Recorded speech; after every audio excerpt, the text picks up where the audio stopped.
Game changer என்பது ராம் சரண் நடிக்கும் மற்றும் ஷங்கர் இயக்கும் ஒரு மிகப்பெரிய படமாகும். இது அவர்களின் கேரியராக்கு முக்கியத்துவம் கொண்டதாக இருக்கிறது.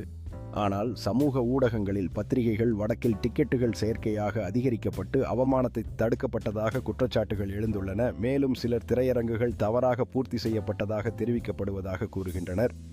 இதனால் படத்தின் பெற்று வரும் மதிப்பீடு உண்மையானதா என்பதை பற்றி கவலைக்கிடமாக இருக்கின்றது. இப்படம் உருவாக்குவதில் சுமார் 400 கோடி செலவானதாக கூறப்படுகிறது. இது புஷ்பா 2 படத்தின் பட்ஜெட்டிற்கு சமமாகும். மேலும் அறிகுறிகள் கூறும்படி 4 பாடல்களுக்காக மட்டும் 80 கோடி செலவிடப்பட்டுள்ளதாகவும் இது 3 மார்கோ போன்ற படங்களை உருவாக்குவதற்கான அளவு செலவு என குறிப்பிடப்பட்டுள்ளது. ஆனால் உண்மையான கேள்வி பணம் செலவிட்டதிலேயே இல்லை, அது படம் எப்படி உள்ளதுங்கிறது தான். ஷங்கர் இந்தியன் 2 படத்தை இயக்கியதனால கேம் சேஞ்சரை கவனமாக அணுகுவது மிக ரொம்ப அவசியம்.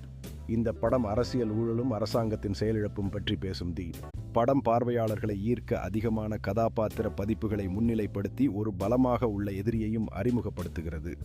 எனினும் இந்த படம் முழுக்க ஒரு செயல்பாட்டு படம் அல்ல. இது அரசியல் மற்றும் பூரண அலுவலியல் அமைப்புகளின் உள்ளரங்க குறைகளை முன்னிலைப்படுத்தி பார்வையாளர்களுக்கு தேர்தல் செயல்முறையும் மக்களின் சக்தியும் பற்றி சிந்திக்க அழைக்கும் ஒரு முடிவுக்கு வருகிறது.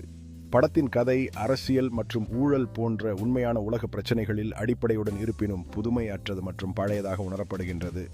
அதன் முன் தோற்றம் கடந்த காலத்தில் சிக்கிக் கொண்டிருப்பதாக தோன்றுகிறது. ஷங்கர் 40 வருடங்களுக்கு முன் அதிகம் பிரபலமான சினிமா முறைமைகளிலிருந்து வளைந்து கையாளும் போல் தெரிகிறது. கேம் சேஞ்சர் படத்தின் மிகப்பெரிய வெற்றியானது அது இன்னும் ஒரு இந்தியன் 2 ஆக மாறாமல் இருக்க முடிஞ்சது. இது பெரும்பாலும் ராம் சரண் அவர்களின் சிறந்த நடிப்புக்கு நன்றி. குறிப்பாக அவரது ஃபிளாஷ்பேக் கதாபாத்திரத்தில் இந்த கோணத்தை மேலும் விரிவாக்கினால் படம் அதிகம் ஈர்க்கக்கூடியதாக இருக்க முடிஞ்சிருக்கும்.